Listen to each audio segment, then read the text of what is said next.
Before her death, Doris Day opened up about love, the kind that stayed with her long after everything else faded. Known for her bright smile and timeless films, her real-life relationships were far from perfect. She married 4 times, to Al Jorden, George Weidler, Marty Melcher, and Barry Comden. But not all brought her happiness. Behind the fame, she carried heartbreak, control, and loss. And in her final years, she reflected honestly on the complicated love stories that shaped her life. Al Jorden. The story of Doris Day and Al Jorden is one of the most heartbreaking chapters of her life, very different from the cheerful, romantic image people saw on screen. Doris was incredibly young when she met Al Jorden. She was just a teenager, trying to build her career as a singer, performing with big bands in Cincinnati. Jorden, a trombonist, was older and already part of that music scene. At first, their connection may have seemed exciting, something new, something grown up. But even early on, there were warning signs. People close to Doris, especially her mother, didn't trust him and felt something wasn't right. Still, at just 17 years old, Doris married him in 1941. Looking back, she later admitted how young and unprepared she really was. What she thought was love quickly turned into something much darker. According to multiple accounts, and even her own words, Jorden was extremely jealous and controlling. That jealousy soon turned into violence. Doris later described him as abusive, saying that he would hit her over small things, even something as simple as another man talking to her. The situation became even more serious when she got pregnant. Instead of supporting her, Jorden reportedly reacted with anger. He wanted her to have an abortion, but Doris refused. What followed was even more disturbing. He physically assaulted her during her pregnancy, trying to force a miscarriage. It's hard to imagine, especially when you think about the image she had in Hollywood. Soft, kind, always smiling. But behind closed doors, she was living in fear. The abuse didn't just happen once, it became a pattern. She later described the marriage as a nightmare shaped by extreme jealousy and violence. Despite everything, Doris stayed for a while. That's something many people struggle to understand, but it's common in abusive relationships, especially when someone is young, isolated, and emotionally overwhelmed. Eventually, after the birth of her son Terry, she found the strength to leave. Their marriage lasted only about 2 years, ending in 1943. It was short, but the impact stayed with her for the rest of her life. This relationship shaped how she saw love, trust, and even herself. What makes this story even more powerful is the contrast. On screen, Doris Day became the symbol of perfect romance, the girl next door who always found love and happiness. But in real life, her first experience with love was painful, confusing, and deeply traumatic. In many ways, her marriage to Al Jorden wasn't just her first relationship. It was the beginning of a long, complicated journey with love. And it reminds us that behind even the brightest stars, there are often stories we never see. George Widler. When Doris Day married George Widler in 1946, it didn't come from a place of fairy tale romance. It came from hope. Hope that things would finally feel normal. After everything she had already been through, she wasn't chasing excitement anymore. She just wanted something stable. George seemed like he could offer that, at least on the surface. He was a musician, a saxophonist moving in the same big band circles she knew well. There was familiarity there, and sometimes that alone can feel like safety. He also came from a film-connected family. His sister, Virginia Weidler, had been a child actress, which made him seem even more like someone who understood her world. But very early on, the cracks showed. One of the biggest issues wasn't dramatic or explosive. It was quieter, but just as damaging. George didn't bond with Doris's son, Terry. That distance created an uncomfortable atmosphere at home. For Doris, who was deeply devoted to her child, That kind of emotional disconnect wasn't something she could ignore. At the same time, her career was beginning to move forward in a serious way. Opportunities were opening up, and her name was gaining recognition. Instead of celebrating that, George reportedly struggled with it.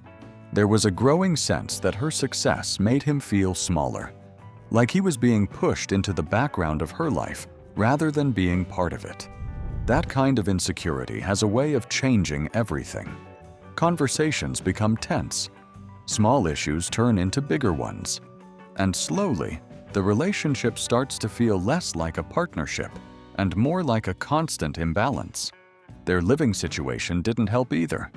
At one point, they were living in a trailer in Los Angeles, far from the polished Hollywood image people associate with Doris Day. It wasn't glamorous, and it added another layer of stress to an already fragile marriage. There were also reports that George was unfaithful. Whether emotional or physical, that breach of trust only widened the gap between them. By then, whatever connection they had at the beginning was already fading. What stands out about this relationship is how quickly it lost direction. It wasn't a slow unraveling over years. It felt like something that never fully settled to begin with. Even though their divorce wasn't finalized until 1949, the relationship itself had already emotionally ended much earlier. Doris did try, though. She didn't walk away at the first sign of trouble. There was an attempt to reconnect, to fix what felt broken. But at some point, the truth became clear. There wasn't enough there to hold on to.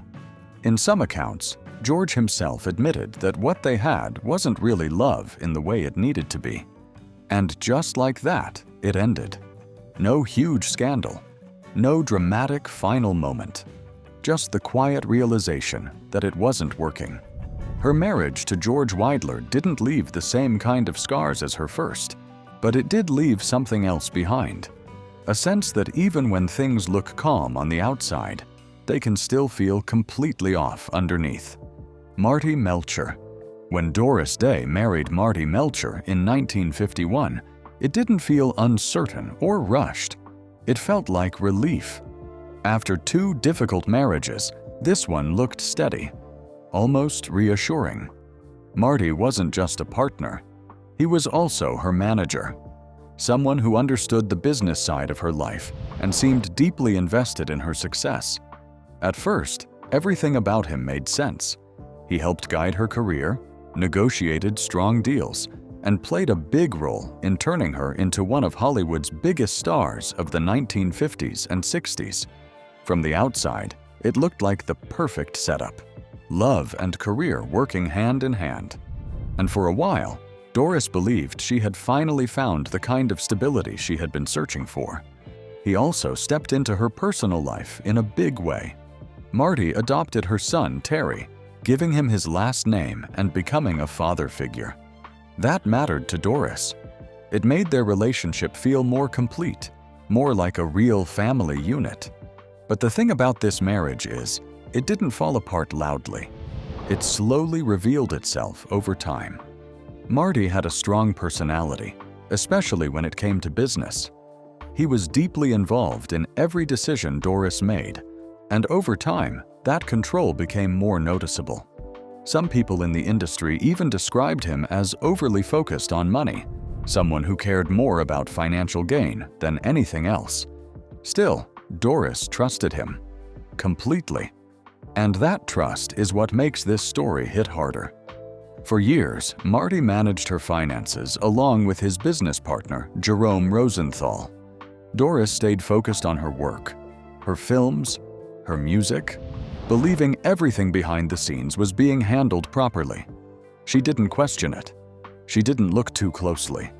Then, in 1968, Marty died. And that's when everything changed. After his death, Doris discovered something she never expected. Most of the money she had earned over her entire career, millions of dollars, was gone. Mismanaged, lost, or mishandled through investments and deals she didn't even know about. She was suddenly left in serious debt, despite being one of the biggest stars of her time. It didn't stop there. She also found out that Marty had committed her to a television series without telling her. That show later became The Doris Day Show. At that point, she didn't even have the luxury of choosing what she wanted to do next. She had to work to recover financially. Imagine that moment. Losing your partner, and at the same time, realizing you didn't fully know the life you were living. That's what made this relationship so complicated. Because, unlike her earlier marriages, this one didn't leave behind obvious scars like violence or constant conflict. Instead, it left confusion, questions, a sense of betrayal mixed with uncertainty. Even Doris herself seemed torn about how to see Marty. She publicly suggested that he may not have intentionally harmed her, that he might have simply trusted the wrong people. But at the same time, the damage was real, and it changed the course of her life completely. Their marriage lasted 17 years, the longest of all her relationships.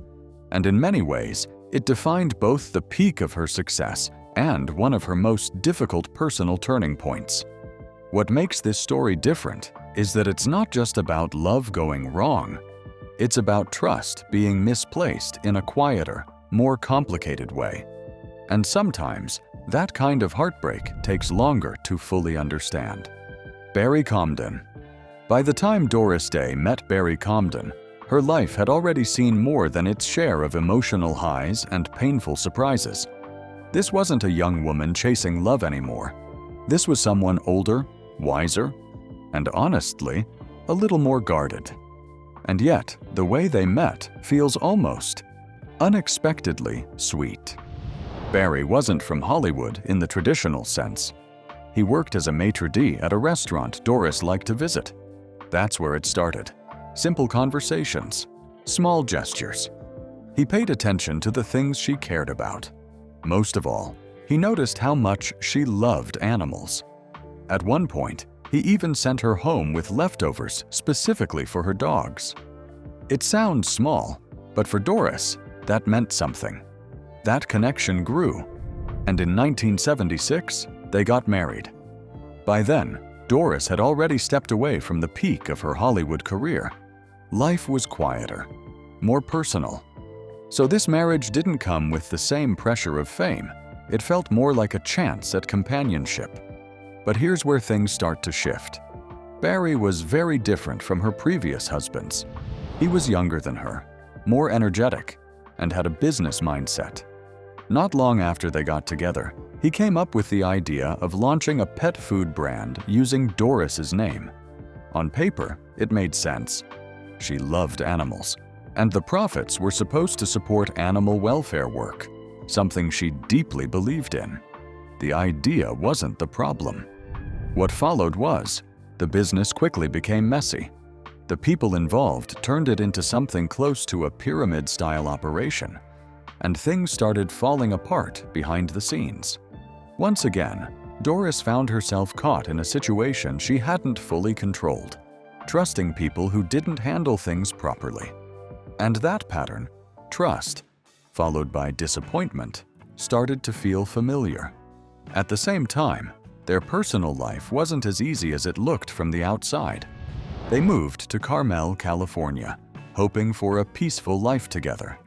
But instead of settling into something calm, the relationship began to feel mismatched. Barry later admitted something that says a lot about their dynamic. He felt like Doris cared more about her dogs than she did about him. At one point, he even joked, though it didn't really sound like a joke, that he was pushed out of bed to make space for one of her pets. It might sound light, almost funny, but underneath it, there was real frustration. For Doris, her love for animals wasn't just a hobby. It was part of who she was, especially after everything she had been through in her personal life. Animals were safe. They didn't betray you. They didn't complicate things. But for Barry, that same devotion created distance. And slowly, that distance turned into something neither of them could ignore. The marriage didn't end with a big public scandal or a dramatic fallout. It just unraveled, quietly. By the early 1980s, they had separated, and their divorce was finalized in 1982. Later on, Doris herself didn't romanticize this relationship. In fact, she reportedly called it the greatest mistake of her life, something that speaks volumes about how she looked back on it. What makes this relationship stand out isn't intensity. It's the feeling that it simply didn't fit. Two people, both well-meaning in their own ways, but moving through life with completely different emotional needs. And maybe that's what makes it real. Because not every love story ends with heartbreak that explodes. Sometimes it just fades, until there's nothing left to hold on to. Ronald Reagan. The idea that Doris Day and Ronald Reagan were ever romantically involved feels almost like something pulled straight out of an old Hollywood script. Two polished stars, working together with just enough chemistry to get people talking. And honestly, that's exactly how it started. On set. They first worked together in the early 1950s, filming Storm Warning, 1951, and later, The Winning Team, 1952. Spending long hours together, rehearsing scenes and building on-screen chemistry naturally brought them closer off-screen too. Somewhere in that space, between work and real life, rumors of a romance began to take shape. Now here's where it gets interesting. This wasn't just gossip created by tabloids. Doris herself later admitted, in her own autobiography, that they did spend time together and even dated briefly. But if you're imagining a deep, dramatic love story, that's not really what this was. Think of it more like a moment, short, warm, and slightly undefined. Reagan, at that time, wasn't the president yet. He was still an actor, recently divorced from Jane Wyman, living alone and rebuilding his personal life. Doris met him through mutual friends, not through some grand romantic setup. It was casual, almost effortless. What she seemed to like about him wasn't anything overly intense. In fact, her own descriptions are surprisingly simple. She enjoyed talking to him. She liked dancing with him. That's it. No heavy declarations, no dramatic pull, just easy companionship. And maybe that's why the relationship never turned into something bigger. Because while there was clearly a connection, it didn't seem to carry the kind of emotional weight that changes someone's life. It existed in that very specific Hollywood space, close, but not lasting. There's also a layer of uncertainty around the timeline. Some reports suggest their connection began during Storm Warning. Others say it developed later while filming The Winning Team. Even that small detail feels unclear, which says a lot about how loosely defined the relationship really was. At the same time, the media played its usual role, watching, speculating, and quietly turning a short-lived connection into something bigger than it actually was. Their on-screen pairing made it easy for people to believe there was more going on behind the scenes. But life moved on quickly for both of them. Doris soon married her third husband, Marty Melcher, in 1951. Around the same time, Reagan's life was heading in a different direction too. He married Nancy Reagan in 1952, and that relationship became the defining partnership of his life. What's left behind, then, is not a love story, but a small chapter. Even years later, Doris would reference him in a casual, almost playful way. In one anecdote, she once tried to reach him by phone when he was governor and joked to his staff that he better call me back, reminding them she was his co-star. It didn't sound like someone holding on to romance. It sounded like someone remembering a shared past without any emotional weight attached to it. And maybe that's the most honest way to look at it. Not every connection needs to be turned into something dramatic. Some people pass through your life at the right time, in the right setting, and then quietly become part of your history. That's what this was. Rock Hudson. The connection between Doris Day and Rock Hudson is one of those rare Hollywood dynamics that people still debate, even today. Not because there's clear evidence of romance, but because everything about them looked like romance. It started with what audiences saw on screen. When they first appeared together in Pillow Talk, 1959, something just clicked. The film itself became a huge success, and a big reason for that was their chemistry. Playful, teasing, and incredibly natural. It didn't feel forced. It didn't feel like acting. It felt like two people who genuinely enjoyed being around each other. And that's what pulled people in. They went on to make two more films together, Lover Come Back, 1961, and Send Me No Flowers, 1964. And each time, that same spark showed up again. Audiences started to believe what they were seeing wasn't just scripted romance. It felt real enough to question. But off-screen, the story moved in a completely different direction. Instead of a hidden love story, what actually grew between them was something quieter, and honestly, more solid. A friendship that lasted for decades. They didn't spend all their time together outside of work, but when they did, there was ease. No pressure to impress, no emotional complications, just comfort. Doris herself later explained it in a very simple way. People loved their films because they could tell how much we liked each other. That line says everything. Because what people were seeing wasn't romance, it was genuine affection, just not the kind they imagined. There's another layer to this story that makes things clearer, especially in hindsight. Rock Hudson was living a life that the public didn't fully understand at the time. In an era when Hollywood controlled image very tightly, he had to hide his sexuality to maintain his career as a leading man. That context changes how you look at everything. The on-screen romance? Part of the job. The off-screen bond? Something real, but different. And maybe that's why their connection worked so well.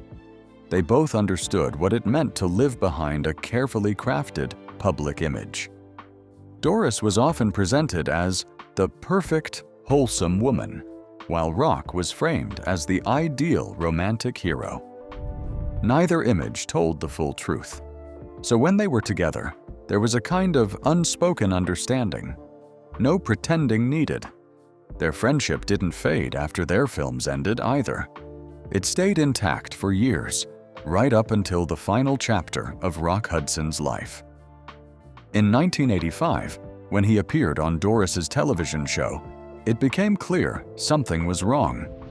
He was visibly ill, and it shocked her to see how much he had changed. Still, she welcomed him with warmth, no hesitation, no distance.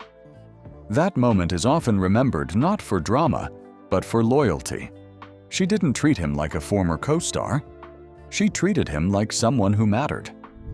And when he passed away later that year, it marked the end of a bond that had lasted far beyond Hollywood timelines. So were they ever romantically involved? There's no solid evidence to support that. No confirmed relationship, no real indication that things crossed that line. What existed between them was something else. Something that just happened to look a lot like love from the outside. And maybe that's why people still get it wrong, because sometimes the strongest connections don't need romance to feel meaningful. Doris Day's death. Doris Day passed away quietly on May 13, 2019, at the age of 97. She died at her home in Carmel Valley, California, after battling pneumonia. The news was not immediately shared through a public statement from the family in the usual Hollywood style. Instead, it came through the Doris Day Animal Foundation, the organization she deeply cared about and supported for many years. By the time of her death, Doris had already been living a very private life for decades. She had stepped away from Hollywood long before, choosing peace, animals, and solitude over fame. So in a way, even her passing reflected the kind of life she had built for herself in her later years. Quiet, personal, and away from public attention. According to the Foundation's announcement, she died surrounded by close care at her home, which she had long considered her safe space. There were no dramatic headlines from her side, no final interviews, and no public appearances leading up to it. She had been out of the spotlight for years, and that distance remained until the very end. What made her passing different from many other Hollywood legends was her own request regarding how it should be handled. She specifically asked for no funeral services, no grave marker, and no public memorials. That decision surprised some people, but those who knew her story understood it better. Doris had always been a deeply private person in her personal life, even though she was one of the most recognizable stars in the world. Instead of focusing on ceremonies or public gatherings, she wanted her legacy to live through the work she cared about most: animal welfare. That is why the announcement came through her foundation, not through a traditional Hollywood channel. The organization continued its mission of protecting and caring for animals, something she had dedicated much of her later life to. In many ways, her death felt like the closing of a very long, very full chapter.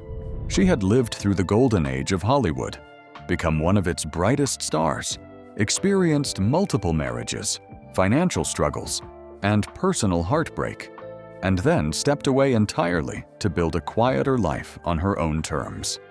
There was no public funeral to turn her life into a final spectacle. Instead, there was silence, respect, and reflection from fans around the world. People remembered her films, her voice, and the image of warmth she had carried throughout her career. And just like that, the woman who once defined Hollywood romance in films left the world in the most un-Hollywood way possible, privately, peacefully, and exactly as she had chosen. Looking back at the love life of Doris Day, it doesn't feel like a simple story of romance. It feels more like a long journey of learning, disappointment, and quiet strength. She didn't experience love in the way her movie characters did. Instead, her real life moved through very different emotions. Her first marriage to Jorden came too early and brought pain instead of comfort. Her second marriage with Widler seemed like a fresh start, but it slowly faded into the distance and misunderstanding.